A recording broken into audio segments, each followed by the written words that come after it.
TPUSA contributor Morgan McMichael has captured the attention of the nation's news cycle following her breaking video exposing Target's Pride collection.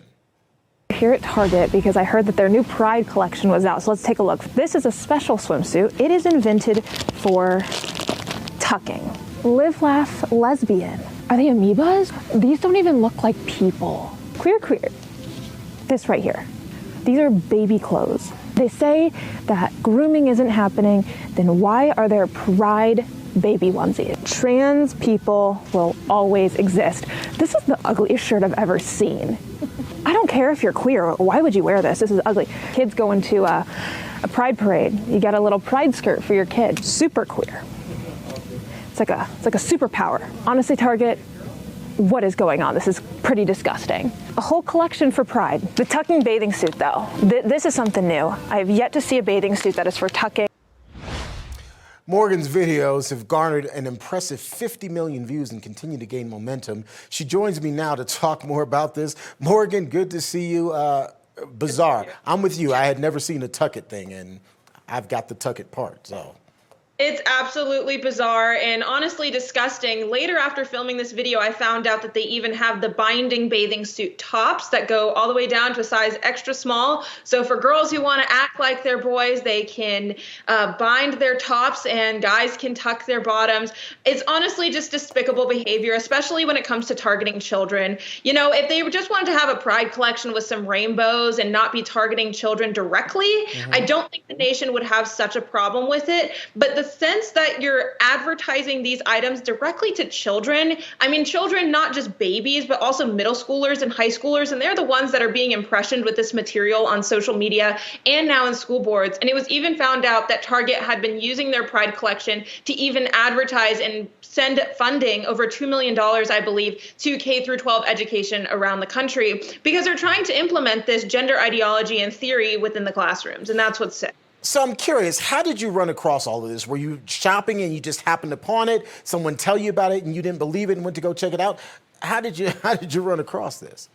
So Target always every year has a Pride collection, and I used to be an avid Target supporter. And I walked into the store and I was like, you know what, I'm going to bring my camera because I feel like something's going to be up with this Pride collection. And lo and behold, right front and center, as soon as you walk in the store, you see a tucking bathing suit, binding tops, you see the baby onesies. And the thing is, and the fact of the matter is, Pride is just not acceptable for children. It should never be forced to children. It should never even be presented to children, because why are we advertising adult sexual preferences to minors? It does not make sense, and it's not appropriate for children. So why is it front and center in the store? And I knew that we really needed to wake up the nation of what was going on with these multi-billion-dollar companies. And I'm very glad and happy with the response that Target has now lost over $12 billion. And to your point, we don't market heterosexuality, to children. We don't push that on children. We shouldn't be pushing sexuality on children, period.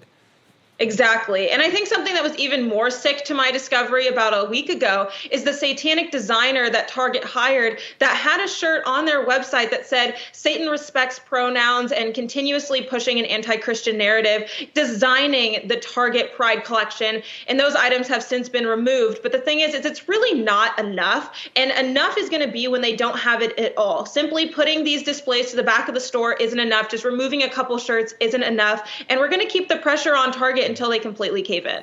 And it's not just the Target boycott that's really having an impact. Now I'm hearing that workers at Target themselves are also kind of boycotting, saying, look, management isn't listening to us. The board isn't listening to us. They're not taking our feelings and our thoughts into account. Absolutely. And I think there's a deeper messaging here that it's coming from corporate and even maybe just higher up with the diversity, equity, and inclusion, CEI, ESG scores. I think there's a lot to play with this that, Target corporate isn't listening to their managers. They're not listening to their store directors. And they're only taking demands from up above, thinking that this is going to give them bigger profits, but instead they're risking their entire business. The fact that they have lost literally billions of dollars, and I said earlier they're hemorrhaging money, and that's really not an exaggeration. $12 billion, more than $12 billion in 2 weeks, that's huge. Is that going to be enough in your mind to turn things around for Target and to have them reconsider all of this?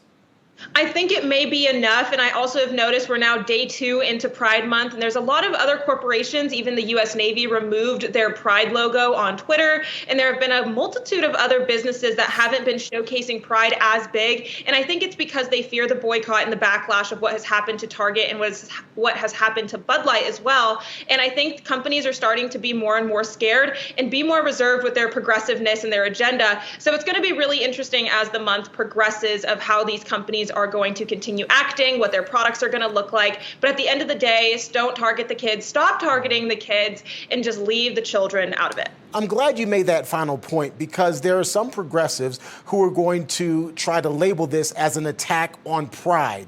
That's not the case in your estimation. This has nothing to do with pride, but more so to do with children. This has nothing to do with pride overall. It has nothing to do with the overall messaging of acceptance. But the fact is that all of these corporations are going after children. There are even children's brand companies that have created exclusive children's pride lines. There are companies that are just pandering to the progressive agenda of creating pride clothing for children. And if they left kids out of it and weren't worried about kids